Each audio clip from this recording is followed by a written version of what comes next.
요즘은 우리가 살아가는 이 시대에 저희들보다 오히려 세상 사람들이 이 종말에 대한 관심이 참 많은 것 같습니다. 1947년도 2차 대전 이후에 시카고 대학의 그 핵물리학 과학자들, 아인슈타인을 중심으로 한 그 과학자들이 이 핵전쟁으로 인한 지구의 종말을 예고하는 둠스데이 클락, 종말 시계를 만들었습니다. 당시에 자정 6분 20초 전이던 그 시계가 2019년도에는 자정 2분 전을 가리켰고, 또 2020년에 들어서면서 100초 전으로 당겨졌습니다. 여러분, 자정 100초 전이라고 하는 이 시간은 그만큼 이 세상이 끝이 이제 다 왔다라고 하는 과학자들의 시선을 말하고 있는 것입니다.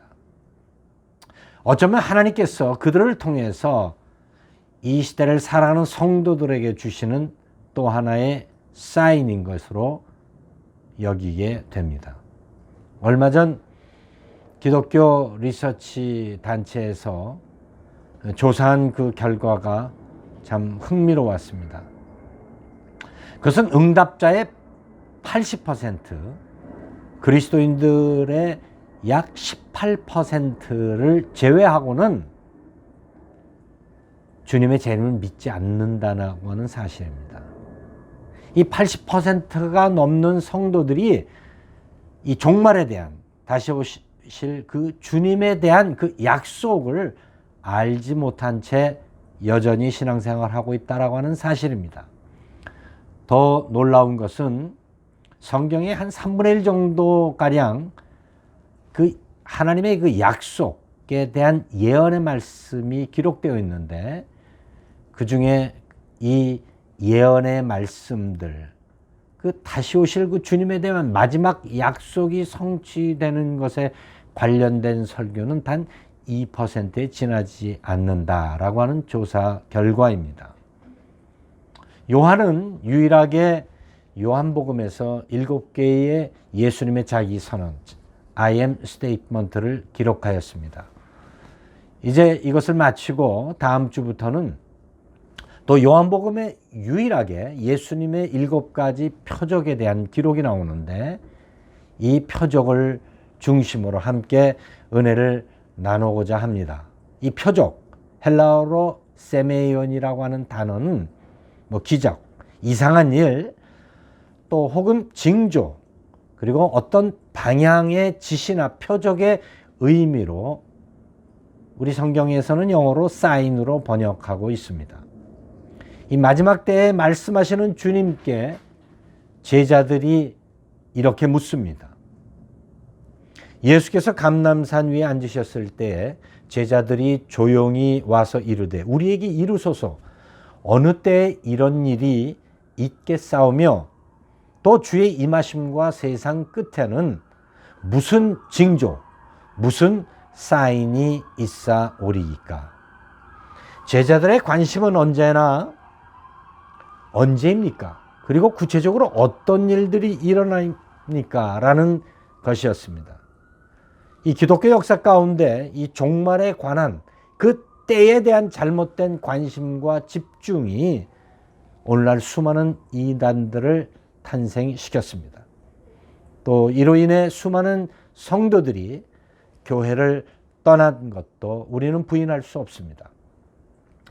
예수 그리스도의 다시 오심, 이 종말의 사건은 when이라고 하는 시각보다는 why의 시각으로 접근을 해야 됩니다. 왜 주님이 다시 오시는가? 그것은 바로 성경의 약속이기 때문입니다. 잃었던 에덴의 회복을 위해서 우리 주님은 우리를 공중으로 거룩한 신부로 초청해서 새 예루살렘과 새 땅에서 영원히 살 것을 말씀하셨습니다. 이 하우의 접근은 헬라인들처럼 이 과학적 사고에서 비롯되었습니다.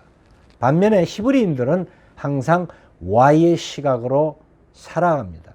그래서 성경은 이 Y라고 하는 질문을 던지며 접근하고 해석해야 합니다.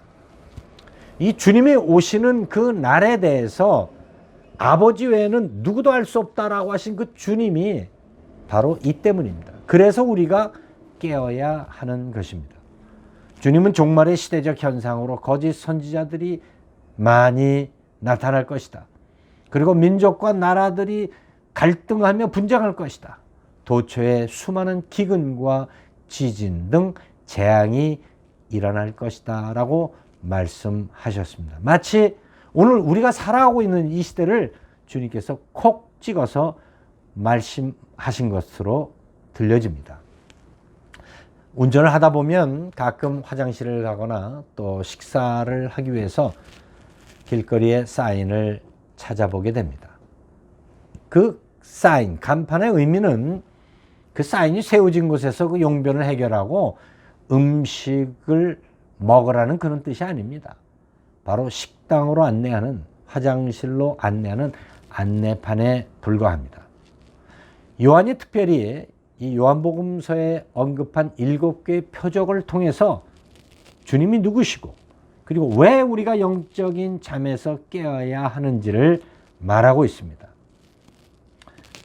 예수님께 많은 바리새인들과 서기관들이 우리에게 더 많은 표적을 보여주옵소서 이렇게 질문할 때 요나의 표적 외에는 보여줄 것이 없다라고 하신 그 주님의 말씀이 이해가 됩니다. 사인이란 방향을 제시하고 그 사인이 갖는 깊은 목적을 드러내는 수단에 불과합니다. 요한은 예수님께서 왜 그 표적을 일으키셨는지 성경에 이렇게 기록합니다. 예수께서 제자들 앞에서 이 책에 기록되지 아니한 다른 표적도 많이 행하였으나 오직 이것을 기록함은 너희로 예수께서 하나님의 아들 그리스도이심을 믿게 하려 함이요 또 너희로 믿고 그 이름을 힘입어 생명을 얻게 하려 함이니라. 이 본문에서 다른 표적도 많이 행하셨다라고 요한은 말합니다. 다른 복음서에는 이 7개 표적만 기록된 것이 아닙니다. 그러나 요한이 7개 표적에 집중하는 이유는 바로 우리 죄를 위해서 이 땅에 성육신하신 그 주님께서 십자가를 지시고 그리고 자신이 하나님이심을 선포하시고 죄에서 승리하셨음을 우리에게 보여주시기 위함이라고 하는 것입니다. 그래서 우리로 하여금 오직 믿음으로 영원한 생명을 얻어 거룩한 신부로 이 땅에서 살아가기를 주님께서 이 표적을 통해서 말씀하신 것을 요한은 증거하고자 했던 것입니다. 첫 번째 표적은 우리가 잘 아는 가나 혼인잔치의 표적이고 이어서 왕의 신하의 아들을 고치신 표적이 기록됩니다. 그리고 세 번째 38년 된 병자를 일으키고 오병이어의 기적과 무리를 걸으신 사건을 기록합니다. 그리고 나면서부터 소경된 자의 눈을 띄우고 마지막 썩어 냄새나던 그 죽었던 나사로를 살리는 그 표적을 마지막에 기록하고 있습니다. 예수님은 때와 그 종말의 현상에 관심을 가지고 묻는 제자들에게 아니 그 제자들뿐 아니라 오늘 이 시대를 살아가는 우리에게 이렇게 말씀하십니다. 홍수 전에 노아가 방주에 들어가던 날까지 사람들이 먹고 마시고 장가들고 시집가고 있으면서 홍수가 나서 그들을 다 멸하기까지 깨닫지 못하였으니 인자의 임함도 이와 같으리라. 이것이 이제 우리가 자다가 깨어야 하는 이유입니다. 지금 주님이 2000년 전에 말씀하신 그 사인들이 지구촌 곳곳에 일어나고 있음을 우리는 보고 듣습니다. 사랑하는 성도 여러분, 우리가 열처녀의 비유를 통해서 알아야 할 분명한 사실은요, 슬기로운 처녀들도 졸았고 미련한 처녀들도 졸았다라고 하는 사실입니다. 우리는 다 죄 아래 죄의 영향 가운데 살아갑니다. 그러나 그들의 차이는 기름을 준비했다라고 하는 것입니다. 다시 말하면 언제 오실지 모르는 그 주님, 신랑 되신 그 예수님을 기다리기 위해서 날마다 성령의 충만함을 구하는 기도와 말씀의 삶이 필요하다라고. 이것이 미련한 신부와 다른 모습입니다. 늘 깨어 기도해야 하는 이유입니다. 오랫동안 신앙생활을 하면서도 여전히 우리는 크고 작은 일에 절망하고 두려워합니다. 그리고 베드로처럼 내 욕심을 쫓다가 실패하는 삶을 살기도 합니다. 우린 여전히 죄의 영향 아래 살아가기 때문입니다. 그러나 우리가 회개하고 일어설 수 있는 것은 내 안에 계신 성령께서 우리에게 말씀하시기 때문입니다. 우리는 성령의 기름을 준비하기 위해 이 마지막 때에 기도와 말씀으로 깨어 있어야 합니다. 그래야 신랑 되신 예수님이 공중에 재림하실 때 우리가 들을 수 있고 볼 수 있기 때문입니다. 이 시대를 통해 말씀하시는 그 주님의 부르심에 민감한 귀와 눈을 갖기 위해 부르짖으십시오. 요한은 약속대로 다시 오실 주님의 모습을 보았습니다. 볼지어다 그가 구름을 타고 오시리라. 각 사람의 눈이 그를 보겠고 그를 찌른 자들도 볼 것이요 땅에 있는 모든 족속이 그로 말미암아 애곡하리니 그러하리라. 아멘. 이 계시록 1장 7절 말씀은 우리에게 신박한 도전을 합니다. 주님의 말씀을 듣고도 믿지 않고 조롱하던 이들의 통곡 소리를 기억하게 합니다. 우리의 자녀들, 또 우리와 함께 신앙생활하다가 세상으로 돌아간 데마와 같은 이들을 부르짖어야 하는 이유를 말씀하시는 것입니다.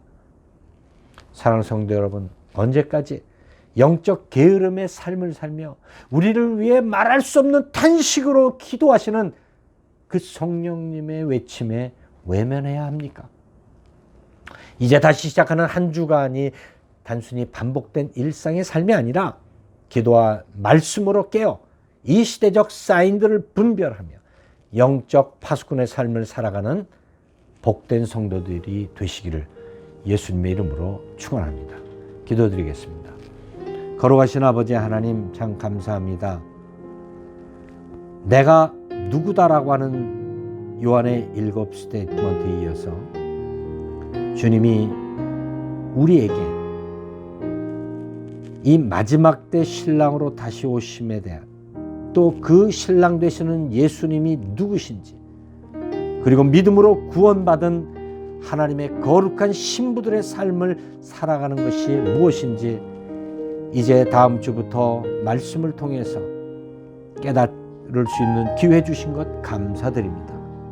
하나님, 이 마지막 시대에 살아가는 것 누구도 부인할 수 없는데 하나님, 영적인 눈과 귀가 어두워져서 주님이 우리에게 보여주신 그 사인들을 분별하는 그러한 지혜로움을 잃어버리지 아니하도록 우리를 깨워 주옵소서.